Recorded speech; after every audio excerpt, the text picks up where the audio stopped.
Vendredi 14 septembre, bonjour à toutes et à tous et bienvenue sur Grand Lille TV pour une nouvelle édition du journal de la rédaction. Avant toute chose, vous le savez, vos prévisions météo avec un temps dans l'ensemble assez agréable aujourd'hui avec quelques cumulus de beau temps certes, mais sans conséquence, du soleil, de belles éclaircies prévues aujourd'hui.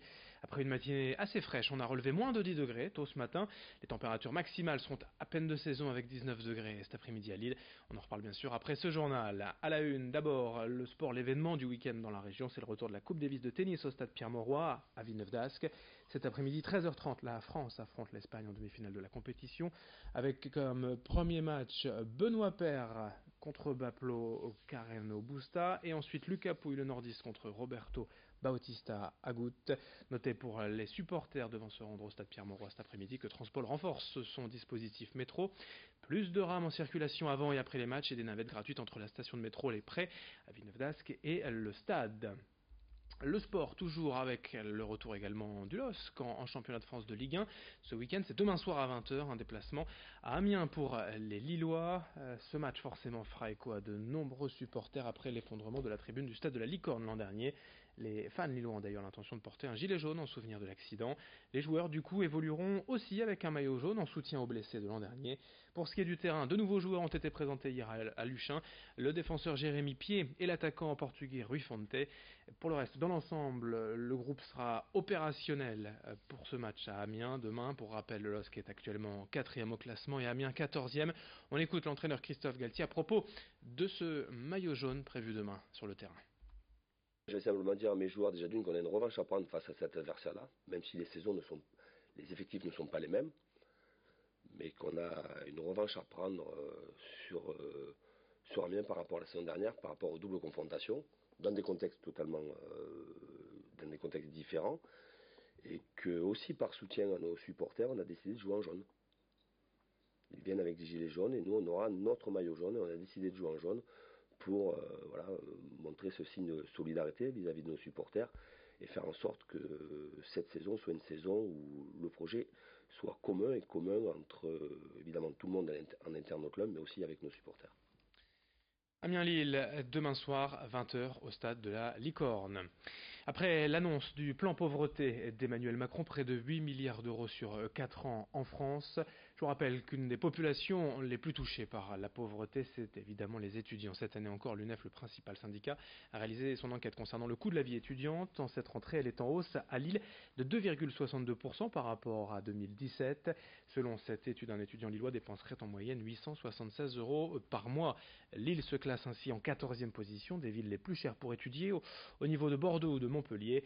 Cette hausse s'explique en partie par le prix des loyers et des transports en commun.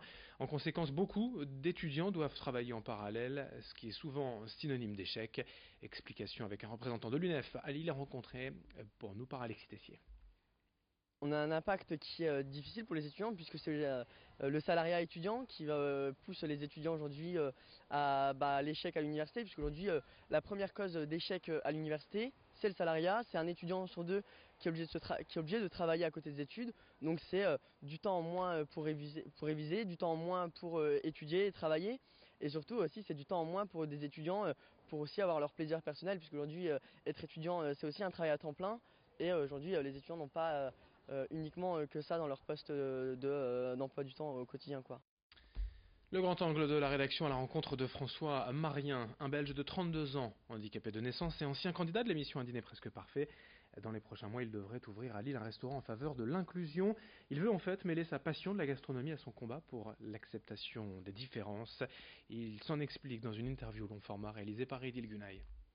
Ce projet s'appelle déjà Inclusion, en tant que tel. Inclusion, et avec un logo qui s'appelle Savourer votre différence. C'est pas un restaurant pour personnes handicapées, car l'inclusion, c'est pas juste des personnes handicapées. L'inclusion, c'est justement l'échange, le partage. Donc c'est le rencontre. Donc ce sera un restaurant ouvert à tout le monde. Et parfois, il y aura des jours où il n'y aura pas de personnes handicapées dans le restaurant. C'est pas grave. La seule chose qui va différencier ce restaurant des autres, et c'est pour ça que c'est une première européenne, c'est que avant de réserver votre restaurant, que vous soyez en situation de handicap, que vous ayez une grand-mère, que vous êtes une femme enceinte, que vous ayez un fils autiste, c'est toujours un peu... Il y a toujours cette gêne de se dire, est-ce que je peux aller à ce restaurant-là? Est-ce que ce sera accessible? Là, il faudra plus se poser la question. Il faudra juste réserver pour passer un bon moment dans un restaurant qui sera 100% inclusif. Le jour où l'émission a été diffusée, la semaine d'après, je suis sorti dans la rue, les gens m'ont dit merci, m'ont dit bravo, m'ont dit vous avez réussi à faire passer un message, monsieur. Donc, clairement, j'ai fait la meilleure audience, sans vouloir me vanter, l'émission de télé a eu la meilleure audience suite à mon passage. Donc, ça a vraiment permis aux gens d'avoir une autre image du handicap, une image positive. J'ai pas gagné, mais j'ai gagné beaucoup d'autres choses, en fait. Mon défi à moi, c'était de faire passer un message.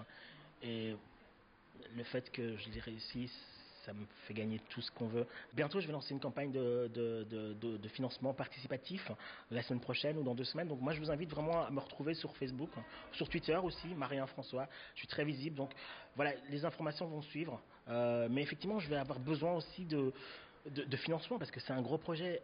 Déjà, ouvrir un restaurant, ça demande beaucoup de moyens, mais ouvrir un restaurant 100% inclusif, ça veut dire qu'il faut faire des aménagements. Et je ne veux pas me rater là-dessus. Donc, au plus j'ai d'entreprises, même de particuliers qui m'aident d'une manière ou d'une autre, pas seulement en termes d'argent, mais s'ils veulent me donner une idée, s'ils veulent me dire François, n'oublie pas tel handicap, moi je suis preneur, je suis pas celui qui sait tout. J'ai besoin des Lillois, j'ai besoin de votre bienveillance, de votre amour. Je le sais, moi à Lille, quand je viens, j'ai cette bienveillance, j'ai cet amour. Vous me le donnez, et moi je vais vous le rendre avec ce restaurant-là, qui sera d'abord votre restaurant.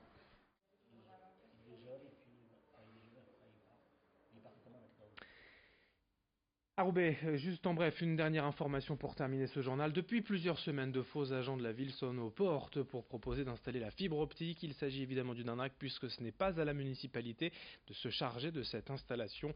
En cas de doute, il faut donc toujours demander une carte professionnelle ou un justificatif d'intervention. Je vous rappelle l'événement du jour et du week-end dans la métropole lilloise, la demi-finale de tennis de Coupe Davis, France et Espagne, dès cet après-midi 13h30.